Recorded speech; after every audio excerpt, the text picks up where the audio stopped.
Chấm riêng số 3 bang ប្អូនអរគ្នាថ្ងៃនេះដែរមានត្រីបំពងទឹកត្រីអំពិលទុំត្រីក្រហមអញ្ចឹងបងប្អូនចោះបងប្អូនអរគ្នាចោះហូបមួយខ្ញុំទាំងអស់គ្នាមកសាច់ត្រីបងប្អូនអីមក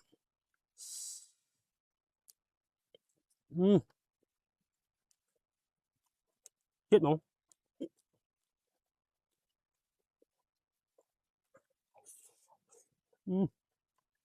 អីហ្មងបែកដល់យ៉ាងបងប្អូនអីមក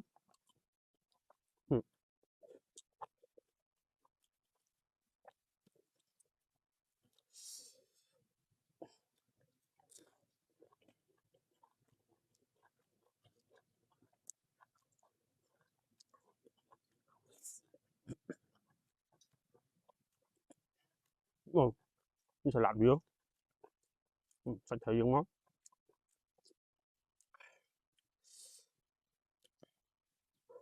ដាក់ច្រើនដាក់ច្រើន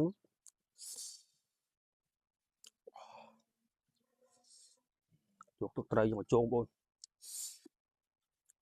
ប្អូនវ៉ាអែមត្រីអំពិលទុំហ្នឹងបងប្អូនចាំមក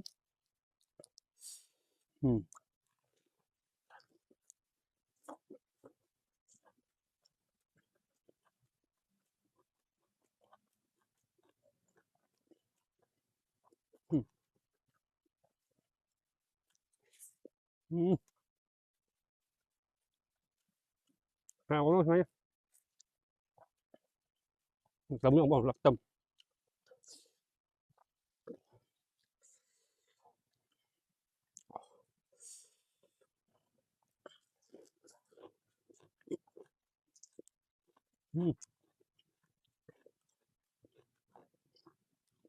មួយសងបង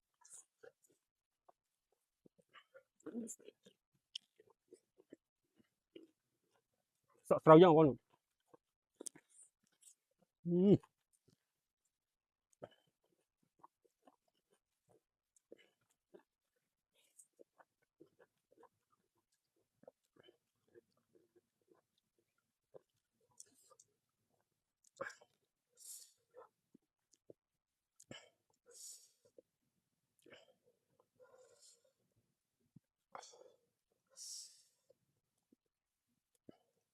ឆ្អឹងទៅបងអើយត្រីវាទូចពេក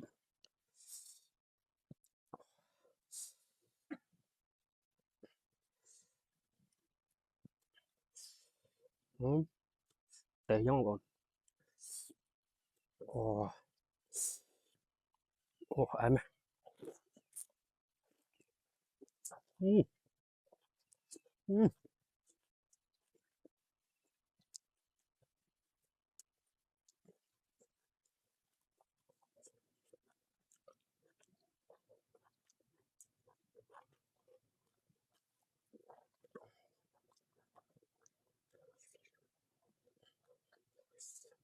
ពេកដល់បងប្អូនត្រីយើងមកជុំណា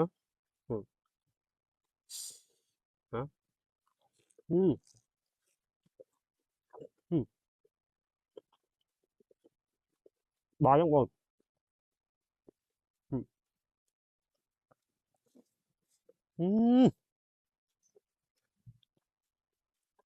ឆ្ងាញ់មក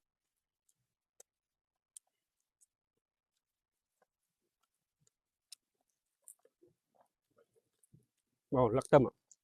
បងជលក់មកថោគ្នាបងលឹកទឹមយើងឆ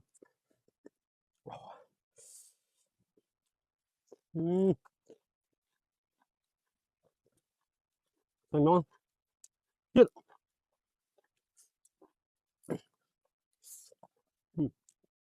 សាច់ត្រីបងដាក់ចឹងមក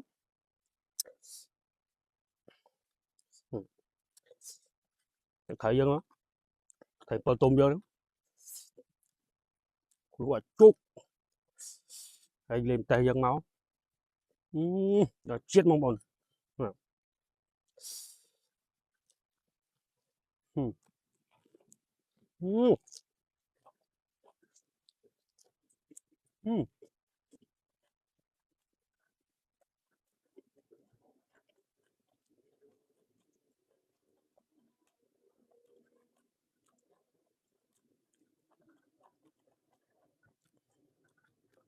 Má ơi. Ngon quá.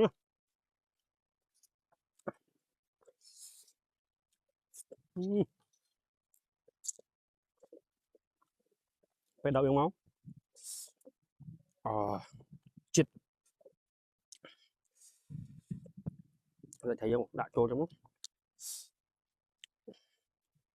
ត្រីក្រហមនឹងពងមួយទឹកត្រី7ទុំត្រូវបងប្អូនជាតិមួយគ្នាមកជាតិជាគ្នាមកវ៉ាទឹកត្រីដាក់ជោគមកជាមួយស្ពៃក្តោបវាហ្នឹងទឹកត្រី7ទុំវាហ្នឹងអេបងប្អូននេះអូ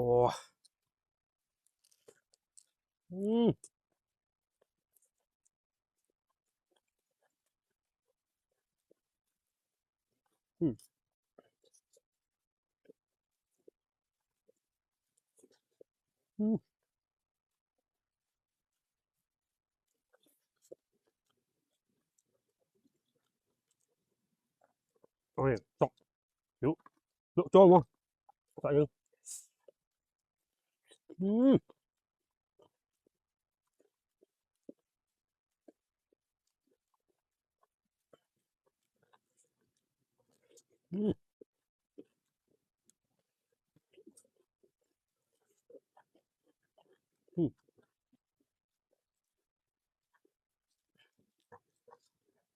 ôi lại ăn máu lột ôi lột thấy vẫn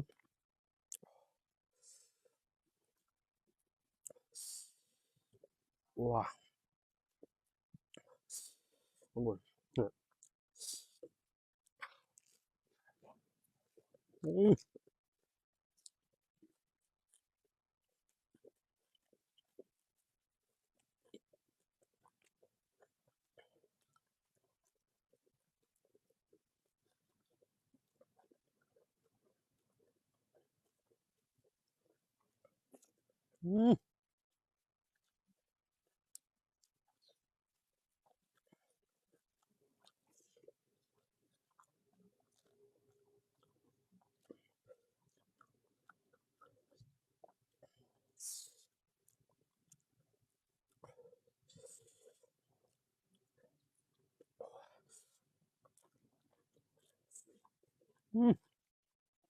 âm